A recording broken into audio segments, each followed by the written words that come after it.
It's not really a hack, but if you don't have a power washer, this is the soft drill brush from Amazon. They have a bunch of these. It comes in like a 10-pack. There's some stiffer ones, but this one's really soft. Obviously, these wheels are cheap pieces of crap from a V6 Mustang, so I'm not really concerned if this were to even damage the wheels, but so far it hasn't. I sprayed the wheels with the dip your car melt stuff, and I've used WD-40. WD-40 does honestly work better in my instance.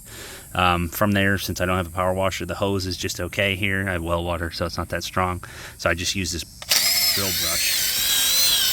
But it starts to eat wherever, you know, is weak, and then you could just let her have it everywhere. You're not going crazy by hand, because I'm about to put a blister on my thumb here.